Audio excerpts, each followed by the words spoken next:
Coded in Gold is about broken things being repaired with intention. Today's episode asks a simple but radical question. What if generosity, like healing, is something we were never meant to do alone? If you've been feeling overwhelmed, stuck, or wonder whether anything that you do even matters anymore, this episode is for you. Because collective philanthropy isn't about having all of the answers. It's about refusing to opt out. As you know, I talk a lot about my work in the wealth management space, even though this is not a show about wealth or money or any of those things in particular. But we do talk a lot about capital, impact, and systems. But you want to know what we don't talk enough about in the world today is about belonging. This episode is about what happens when generosity becomes communal, relational, and deeply human. I'd like to welcome my friend Colleen Gregerson, who has raised a staggering $1.9 billion for global health initiatives worldwide. Welcome to the show, Colleen. I hope you all enjoy it. Today, we're going to talk about the world of philanthropy with you, Colleen. Right. We met when you were the executive director at Battery Powered, Yes. which was a collective philanthropy group at a private club in San Francisco. I would love to hear about your journey into, how did you get into the world of philanthropy? And I also think, just from my work in wealth management, in the wealth management space, even the term philanthropy sometimes is kind of like, wah, wah, wah. Yeah. It's got a lot of stuff attached to it. Yeah. Baggage. Okay. Baggage, yes, for sure. So how did I get, well, it was entirely accidental. I'll tell you that. I did my schooling, my master's degree in international development, and I, was going to go work at USAID. I had a job offer there. I was going through security clearance, and I ended up following a guy out to California instead. And we celebrated our 20-year wedding anniversary last year. We have congratulations. Choice in the end. It was a good choice. But when we came out to the Bay Area back then, there was just no organizations working in international development out here. Very few. Now there's many, and there's a lot of virtual work, but there just wasn't then. So I started working in a homeless shelter in the Tenderloin for older youth, and looking for a job in international development in the very few organizations that existed out here at that time. Well, the first one that came up was a job for a grant writer, and I'd never written a grant before in my life, but I said, I'm going to apply for that job. And they gave me that job. Yes. And the night before I was going to start on my first day at this job as a grant writer, I was like, oh no, they might ask me to write a grant tomorrow.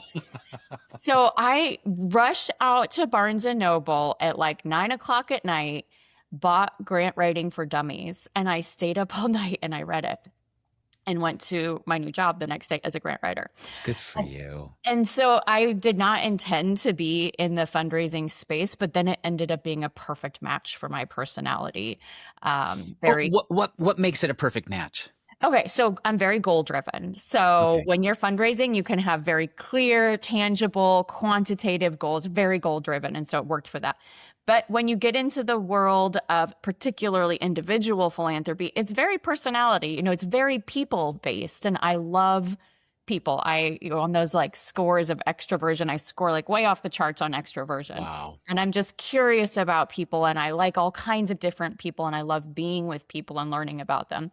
So it just ended up being a great match. And so that was the start of my career in fundraising, and it just continued from there, but it was purely accidental. I mentioned it before. We met when you were the executive director at Battery Powered. What is collective philanthropy? So it can take many different forms, but at its heart, it is people coming together, pooling whatever resources they have, financial resources, intellectual resources, network resources, bringing those resources together towards common values, common interests, and common goals around the change they want to see in the world.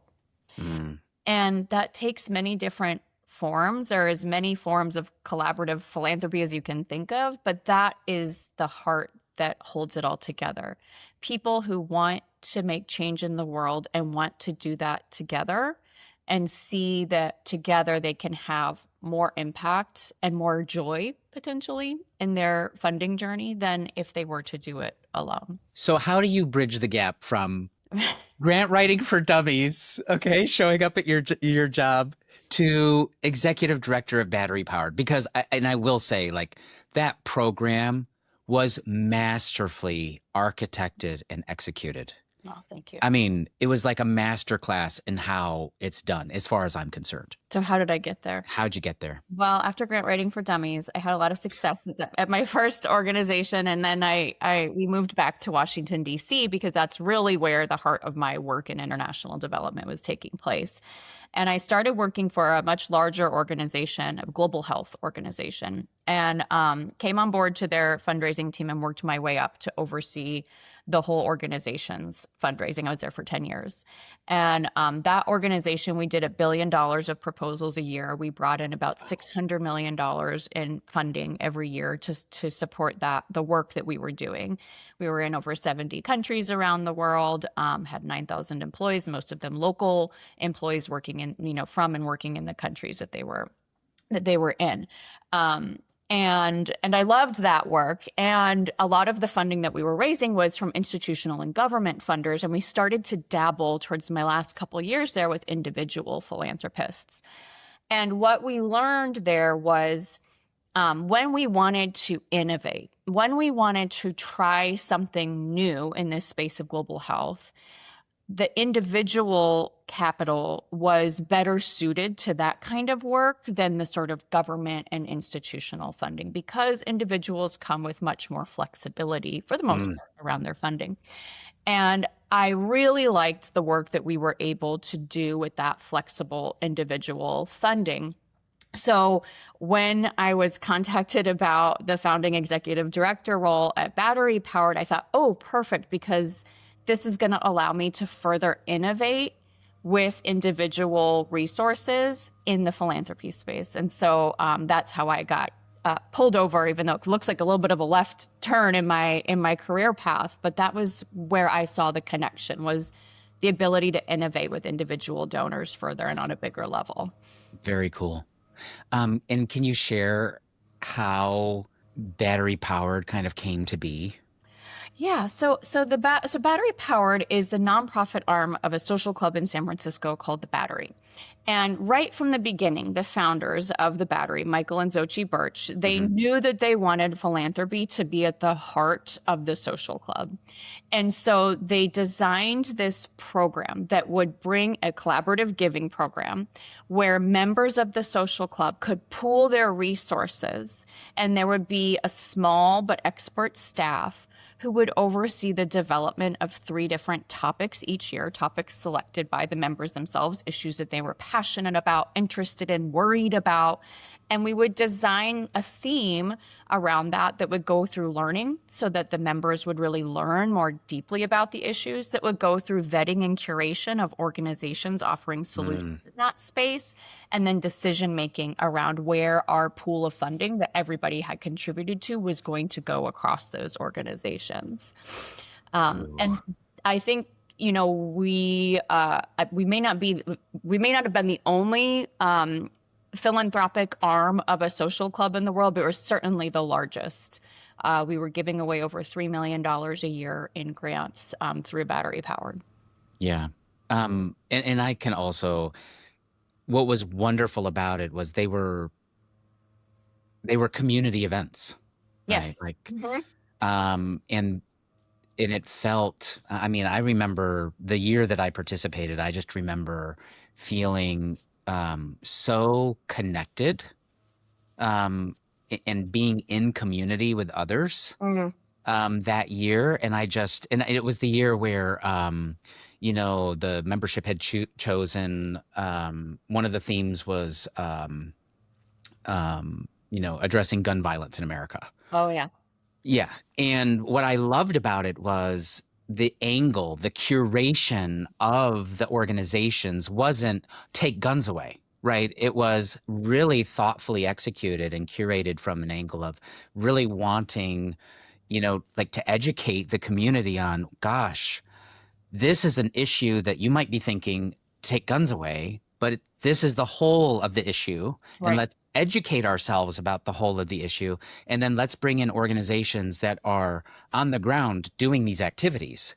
Yeah. And that I just thought that particular quarter, that theme for that quarter was just kind of mind blowing for me anyway. It's a great example. So that topic was, when I came on board, that was the topic that had been selected. That was the first topic that I worked on as the executive director at Battery Powered. And I thought, oh my gosh, the most political. Well, yeah, totally. It's charged. Okay, here we go. Charged. And I'm so grateful that it was, because we had a membership of about 600 individuals participating in Battery Powered in our collective giving model. And everybody thinks, oh, it's San Francisco, everybody's, really liberal. But that, as you know, that's not the case. We have the full spectrum That's right. of political views in our collaborative in Battery Powered. And so what we were able, very different opinions about what to do on gun violence prevention. But what everybody agreed on was that far too many people were being killed or injured by guns in the United States. Everybody could agree to that, right? So at the top level, we were together. That's right. It came down to differences of opinion on strategy. That's right. And so what we were able to do was build a theme that showed that everybody had a place to work on that higher level issue that we all cared about. So we had, the most gun deaths in America are happening actually from suicide, right? That is the highest. And there are things that we can do to prevent suicide that have nothing to look like, taking your guns away necessarily. And so people who, were maybe strong Second Amendment supporters, didn't want to do anything around, regulating guns, they realized, oh, I have a place to work on this issue as well that fits with my beliefs, and that's around suicide prevention. And we did work on policy. We did work around policy that would put in place more common sense gun regulations in certain places. And the people who supported that could put their funding behind that. But what we saw was, here's the full breadth of effective solutions. You can decide which of those solutions you want to put your contribution towards, but all together we're able to work on this issue jointly. And that was very powerful, I think.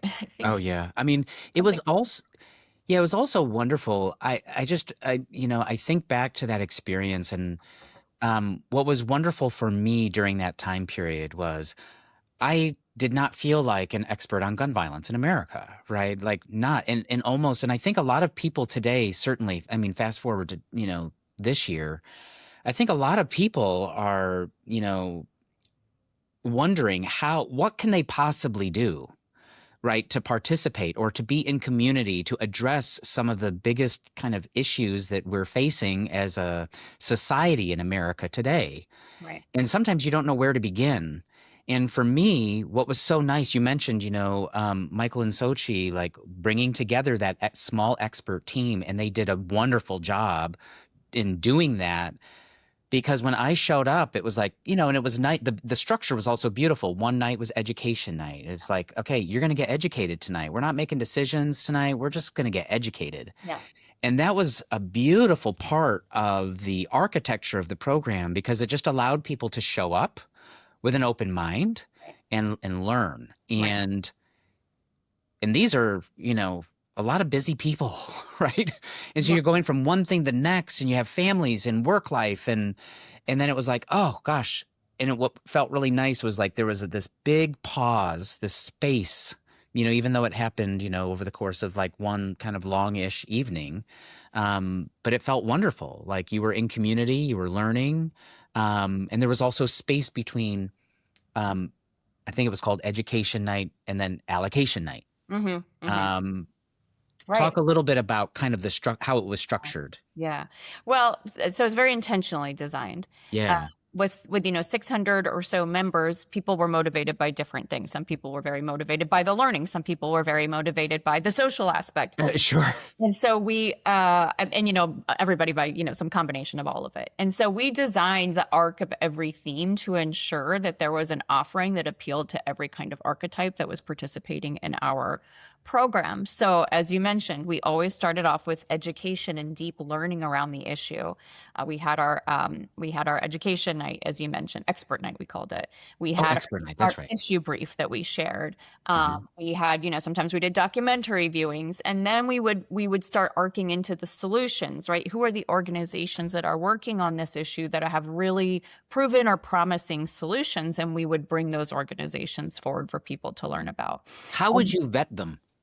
Right. So we did invitations to organizations for each theme, Okay.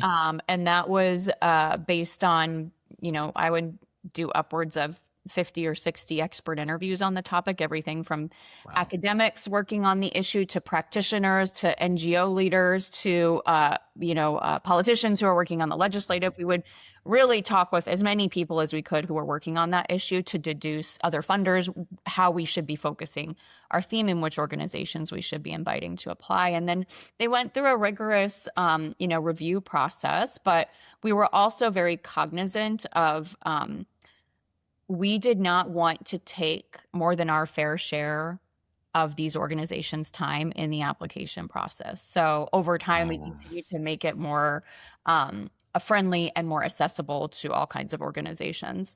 But they went through a rigorous evaluation process. My colleague Jill Minkus, who you probably oh remember, yeah, yeah, yeah, Jill. now it includes members of the community doing the evaluation as well, of the battery Wow. community. And they would narrow it down to 10 organizations that would then be presented to the full membership. And we wanted to always build a portfolio of organizations for our members to learn about that were addressing all sides of the issue from different angles of the issue as well. And also with different risk tolerances, right? So we wanted to show some organizations who had very clear evidence that their work was creating impact, like clear measurable evidence. And then some that were more risky, right? They had a great theory of change. They had a great leadership team, but we were really investing some risk capital and seeing if what they were Mm. offering would work. And so we always wanted to present a range of those kind of organizations because when you think about your investment portfolio, right, people are Oh, absolutely. pretty comfortable thinking about I have safer investments, more risky investments. I'd build a blended portfolio around that, That's right. but often don't think about that in their philanthropy and are often really scared of making a bad philanthropic investment, right? And so we wanted Mm. to show that you can build a portfolio across different risk assets, really. Yeah. Uh, and then you can track that impact and see, what happens. And it's okay if sometimes some things don't work. In fact, we're not, we need to try new things, and sometimes those things are going to fail. And so we need to have some acceptance and some tolerance for that. Do you have an example of like um, a philanthropic investment that's, was viewed as high risk, but then like what that impact was? Oh, yes, I do. So one of our first grantees, there's a woman named Susan Burton, kind of famous now. She's written a book, but back then she was not. She's based down in LA, and Susan Burton had lost a child, had been her young toddler had been tragically killed, and after that incident, she turned to drugs and alcohol to deal with the grief of that, and that landed her in jail many times. So she was in and out of the prison system.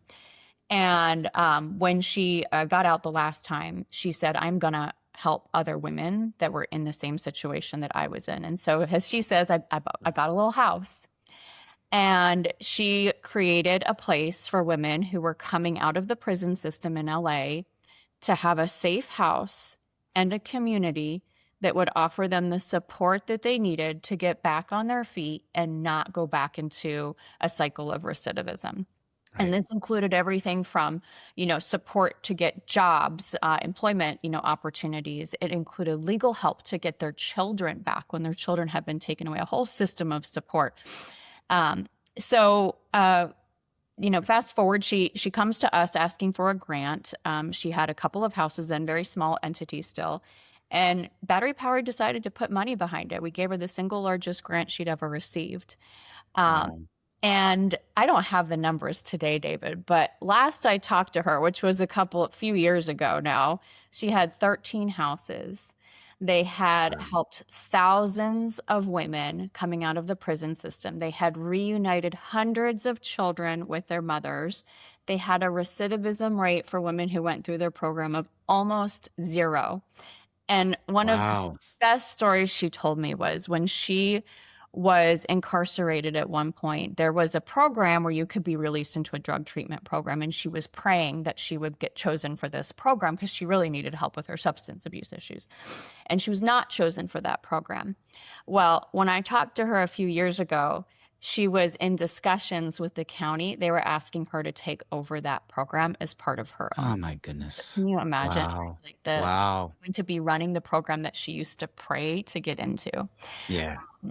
And that was risk capital, right? She was, she did not have a long history of, running an organization, but boy, when you met her and when we spent time with her and when the community spent time with her, they realized this is a leader worth backing.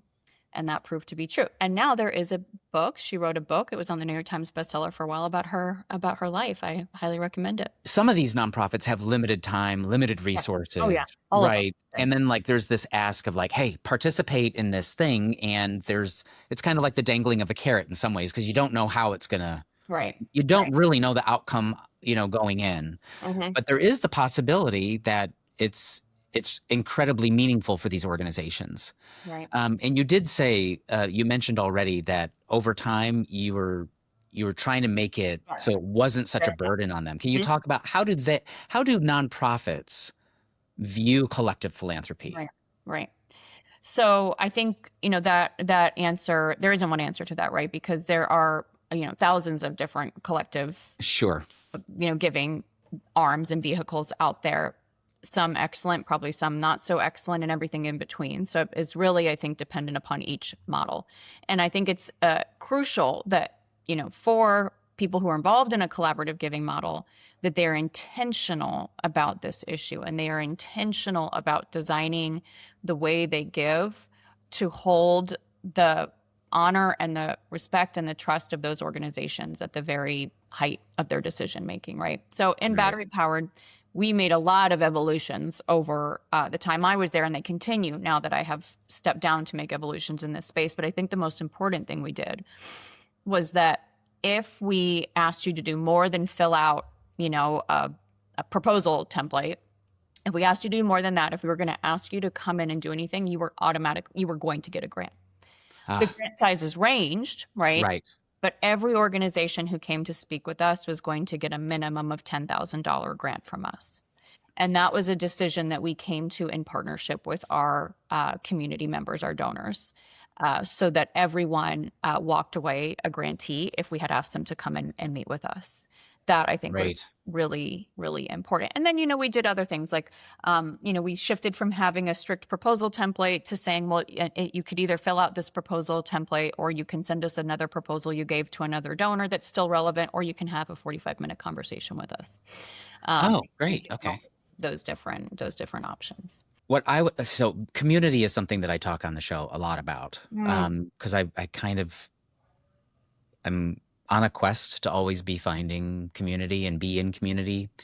And this is one of those things where it's like, oh gosh, it would be great if you could set up like a small, even if you're in your local community, set up a giving circle, right?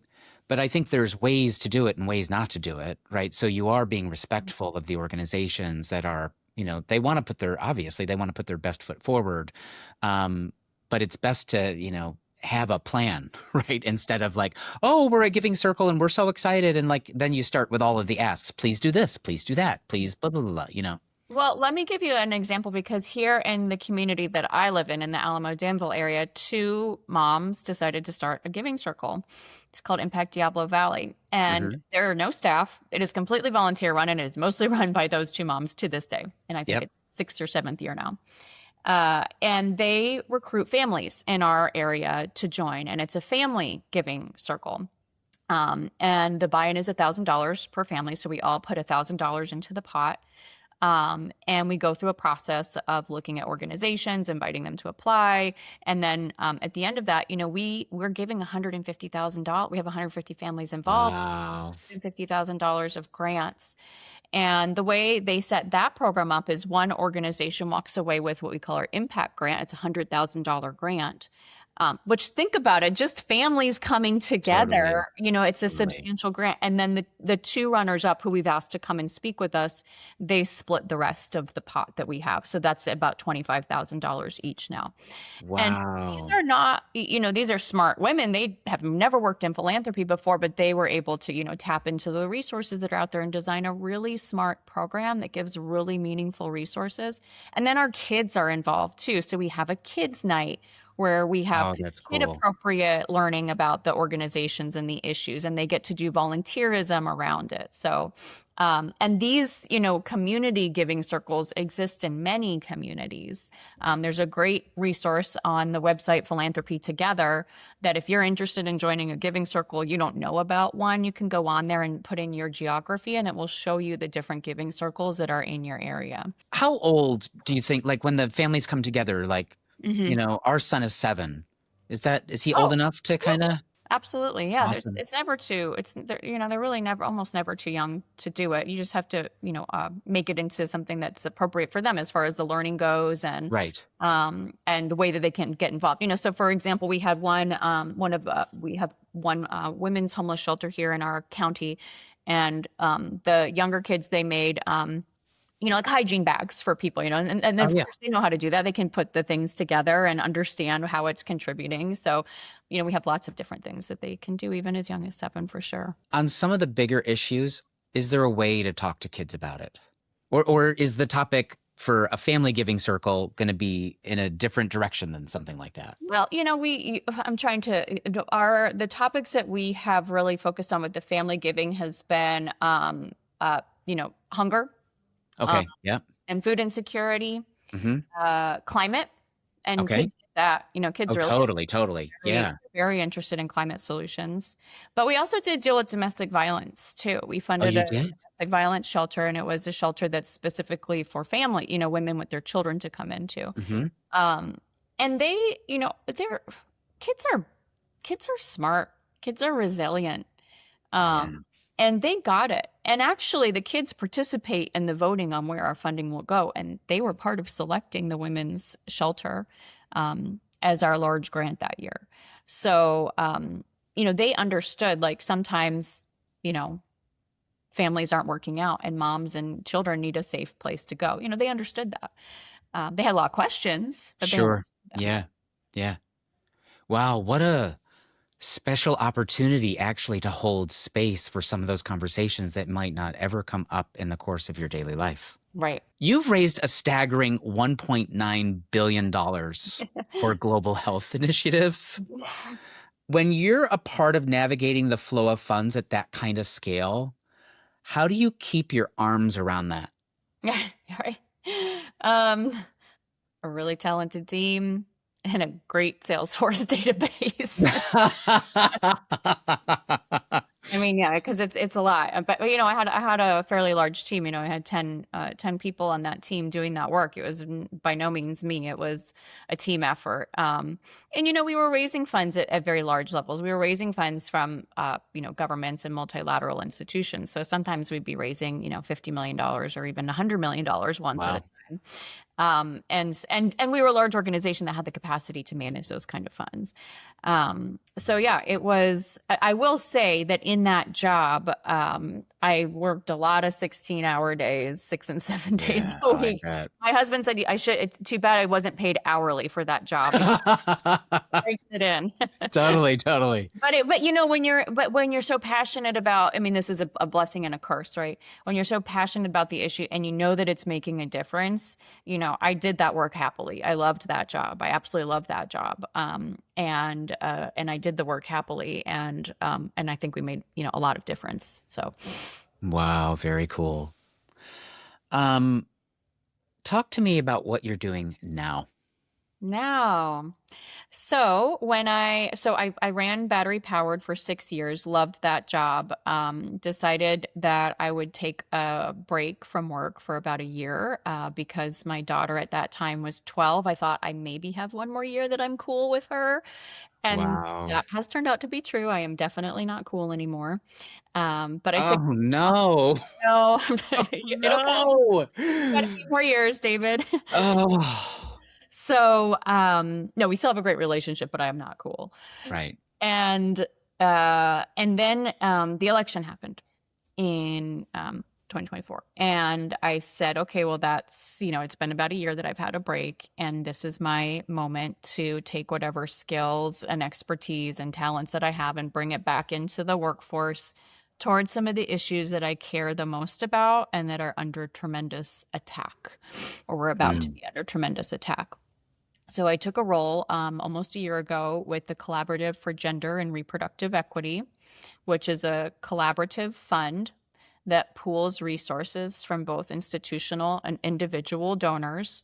And we re-grant that funding, which is to the tune of $30 million plus per year, to organizations working within key states to advance gender, reproductive, and racial equity. And we are a pretty young organization, founded about 5 years ago. We've done $270 million of grants to almost 300 grantee partners across more than a dozen states. And really shoring up and supporting and strengthening all of the organizations on the ground that are doing the movement work, the advocacy work, the work to ensure that we can protect these rights at the state level. What rights are we talking about? Gender equity, reproductive rights, abortion access. Okay. All with the lens of racial equity. Wow. Yeah.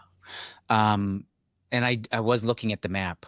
Why certain states? I mean, I think you just mentioned it, but So, well, let me start with why states, right? Okay, great. Great. So the organization made the decision to focus on the states years before Dobbs fell, and they saw the writing on the wall, like many people did, that Dobbs was that Roe was likely to fall, and so they made the decision then that already reproductive rights in particular were being chipped away at within the states, even when we had the protections of Roe. And that when Roe fell, all of these decisions were going to come to the state level. And so we needed to be supporting the organizations that were doing the work on the ground in the states to protect reproductive rights and gender equity.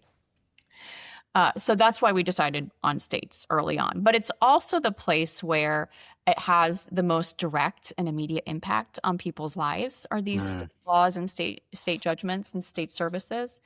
And it's also where citizens have a greater ability to participate in the solutions at the state level. So communities get involved. You can get involved in, advocating for certain legislation, or you can, be voting, you can be involved in the decisions that are happening in your state, much more so than at the federal level. Right. So that's why states to begin with. Then, we focus on 11 states currently. We fund in a few other states sporadically, but 11 states where we really focus deeply our resources. Those were chosen because, well, first we did a 50-state analysis. Okay. And we wanted to invest in states that were more restrictive, so places like Texas, where there's a complete ban on abortion services, to more progressive states where we could really support organizations and movements that were pushing for the gold standard of services. So New Mexico would be a good example of that. Okay. And then we wanted to have states that were in between. We also wanted to have good geographic spread so we could show different solutions in different kinds of geographies, places that were more rural, places that were more urban, Midwest, West, South, the Eastern Seaboard, all of that. So we wanted to really have a diverse array of states. And then, the amount of resources that we have. So we really want to invest. So when we invest in a state, we're investing in dozens of organizations, a whole ecosystem of organizations, because no one organization on their own can have, the immediate wins that we need and then create that durable long-term change that is needed. So we invest in a whole ecosystem of organizations that are working towards common goals within a state. So, our chief of programs, who's brilliant at determining how we invest these resources, she said, if we double our budget, then we can start talking about adding new states. And I said, well, that sounds like a goal to me. Wow. Yeah. Cool. Now, we also reserve some of our funding in an opportunity fund, which is to respond to immediate threats potentially, or interesting opportunities that come up that might be perfectly aligned with either our state focus or our strategy focus, but we want to invest in it and learn. So we do have some funding in some other states based on that. Reproductive rights. can be perceived as a women's issue, but I'd love to talk about how this matters for everyone and why it matters for everyone. Mm. Well, David, it's a fundamental human right. Yeah. It comes down to autonomy over Mhm. our own bodies. Sometimes I feel like, am I really saying this? Do I have No, to say? no, total. Yeah, I feel the same exact way. It's kind of like, oh, could you imagine, David, if someone told you you can't do X, Y, and Z with your body? And it's kind of mind blowing. It's mind blowing, right? And so, Yeah. like, everybody needs to care about that. It has to do with the fundamental right of equality, Mm, and economic well being. I mean, it is tremendously impactful on individual and family, but also societal economics if you can make decisions about your own body and whether, when, and how to have a family. that's right. Can you help our listeners understand how racial equity and reproductive rights and how they go Yeah. together? Yeah, thanks for asking that because I think people sometimes hear it but maybe don't understand it completely, Sure. or Mhm. they don't even hear it. So I appreciate the question. So I feel like I don't even hear it. here, okay, so good. I'm glad. I mean, I'm not glad, but I'm glad to talk to you about it. Sure. So I mean, racial equity is deeply intertwined with reproductive rights because reproductive freedom has historically been denied to Black, Indigenous, Latina, and other, women and people of color through systemic racism in our Mm, policies, in our healthcare settings and systems, through forced sterilization programs throughout history, through limited access to healthcare and to health insurance, and through extremely high maternal mortality rates, particularly for Black women. And, women, Black, Indigenous, Latina, women of color are more likely to live in areas with limited access to healthcare services, reproductive healthcare services, or any healthcare services. And they're also more likely to live in states that have bans on abortion access. mm, So we cannot achieve reproductive, equitable reproductive rights, reproductive freedom without at the same time addressing the racism, the systemic racism that exists within all of our systems. So that's why we really address these issues as an intersectional and intertwined set of issues. And we look at, we use a racial equity lens across all of our funding. I kept thinking about like, gosh, there's so much going on in the world right now. Yeah. um, and when you learn more, right, like your burden grows, like, Yeah. True. Yeah. right. And this is actually, there's a part of me that's like, yeah, and it's good, right? Because, perhaps, the burden on, becomes too great and you do something about it. Like if it leads to something positive, then great. But I was mentioning this the other day on another episode that I feel like I can see, the boulders on people's backs when we're all walking around, Uh, right? Because we're carrying a lot these days. yeah. And it's also a good reminder that there are people carrying a lot greater burdens than we are. Mhm. Um, and those of us who can have an obligation to do, Yeah. right? Um, And I'm so glad that you said, maybe the more we learn and the bigger that burden is, and it will motivate action. Because I think it sometimes also motivates paralysis, right? oh, for sure. I mean, And absolutely for sure. Yeah. that's what we want to avoid, right? Right. Don't want people to start thinking it's so big. What is my one little thing? What is my one little action? What is my one donation? What good does that do in the face of things? But imagine if if everybody felt that way, right? Well, exactly. Yeah. And and indeed, like, what is the quote? I'm going to butcher it entirely, but about like the never think that one person can't make a difference. In fact, that's the only way that a difference has been made is individuals, That's right. taking action. So That's right. Yeah. and that brings me back to a topic that we didn't talk about much around with collaborative giving. So I want to raise it now is like, Yeah. we should feel these are hard times. These are hard issues. But can we feel some joy? Can we bring some joy into the act of giving so that that we can feel hopeful about Right. the difference we can make, that we can feel more motivated to continue down this? Mm, And when we bring joy into that, I think that we amplify our ability to do that, right? I always say there's, horrible statistics. There's, all kinds of scary and terrible things that you can tell people about the state of the world. And we should, because we don't want to, put our head in the sand about them. sure. But I rarely see that we motivate people into their greatest acts of generosity from, fear. We motivate them into their greatest acts of generosity through hope. Yes. And I think that's so important. And I think collaborative giving is especially well suited to bringing that joy into the process. We can learn about hard things together. We can learn about the terrible statistics, but we're going to come out of this and we're going to have joy, and we're going to put funding into things that we really think are going to, help with solutions. Yeah. I echo that. There's, I don't know where I read it, but it's like the antidote to fear and fear mongering and, all of that, the things that lead to inaction, that lead to like the feeling of, oh, I'm too small. I don't have enough. Like I can't make a difference. That's what fear wants you to think, right? Right. Like that's the whole point of, fear mongering. That's the entire point. But the antidote to that is, is love, right? And you're mentioning joy, and I would say like joy is an expression of love at its, Right. love at its core, and joy is an expression of that love. And I think that's, part of the reason why I want to have these types of conversations is how do we like radiate that Right. out into the world? And it's so funny because I'm from back east, so as a kind of a native New Yorker, like I generally have a pessimistic view on things to begin with, right? Like, California taught me to like, oh, So we're a good match, because I'm very optimistic, maybe too optimistic sometimes. yeah, but it's wonderful. So I always go to, oh gosh, this is so dark. We've got to do something about it, right? And you're absolutely right to point out that, yeah.